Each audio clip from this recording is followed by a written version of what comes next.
किसी की एक कहानी सुनने के बाद उसने अपनी पूरी जिंदगी बदल दी थी और वो इंसान बन गया था संत, जिसकी खटखट की आवाज सुनकर गूंजता था पूरा गांव। ये कहानी है खटखटा बाबा की, जिन्होंने अपनी नौकरी, रुतबा और आरामदायक जिंदगी को छोड़कर तप और सेवा का मार्ग चुना। कैसे एक छोटी सी घटना ने उनकी पूरी जिंदगी बदल दी, जानने के लिए इस वीडियो को अंत तक देखते रहिए। साल था 1905। उत्तर प्रदेश के इटावा में एक डिप्टी कलेक्टर थे जिनका नाम था पंडित शिव प्रसाद चौधरी, जिन्हें लोग मिस्टर सप्रू के नाम से भी बुलाया करते थे। वह एक कश्मीरी पंडित परिवार से थे और उनका पूरा जीवन शान और शौकत से गुजरता था। लेकिन एक रात उनकी जिंदगी में कुछ ऐसा हुआ जिसने उन्हें हमेशा के लिए बदल दिया। उस रात मिस्टर सप्रू ने अपने सहायक मनोहर से कहा, आज मुझे एक कहानी सुनाओ। मनोहर ने एक राजकुमारी और उसकी दासी की कहानी उनको सुनाई। उस कहानी में राजकुमारी ने अपनी दासी को मामूली गलती के लिए 60 कोड़े मारने का आदेश दिया था। जब दासी को कोड़े पड़ने लगे तो उसने दर्द में रोने के बजाय हंसना शुरू कर दिया। राजकुमारी ने पूछा,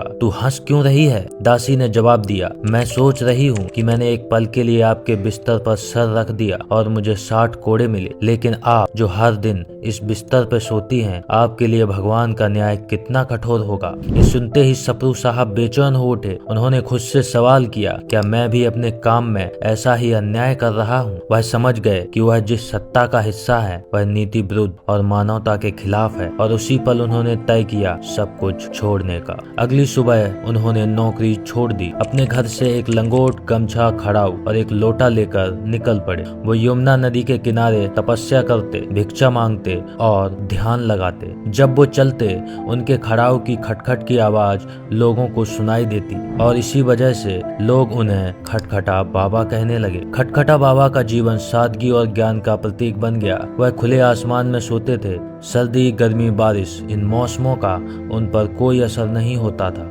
उनकी खटखट की आवाज जैसे सभी को संदेश देती थी कि जीवन को ईश्वर के लिए समर्पित करो, ना कि सांसारिक सुखों के लिए। धीरे धीरे बाबा की प्रसिद्धि पूरे भारत में फैल गई। वह हर किसी को यही संदेश देते थे, चाकरी करनी है तो ईश्वर की करो, अहंकार और भौतिक सुखों का त्याग करो। यहाँ तक कि कश्मीर के राजा हरि सिंह भी बाबा के दर्शन के लिए आए थे। आज उत्तर प्रदेश के जसवंत नगर में बाबा का मंदिर है, जो उनकी साधना और ज्ञान का प्रतीक है। खटखटा बाबा की कहानी हमें सिखाती है कि जीवन का असली मकसद भौतिक सुखों में नहीं, बल्कि आध्यात्मिक शांति और सेवा में है। उनकी खटखट की आवाज हमें आज भी याद दिलाती है, जागो, जीवन व्यर्थ मत करो। दोस्तों, अगर ये कहानी आपको प्रेरणा देती है तो इसे और भी लोगों के साथ शेयर करें और अपने विचार कमेंट में हमें बताएं। साथ ही चैनल को फॉलो करना ना भूलें, क्योंकि हम हर बार ऐसी अद्भुत कहानियां लेकर आते रहते हैं।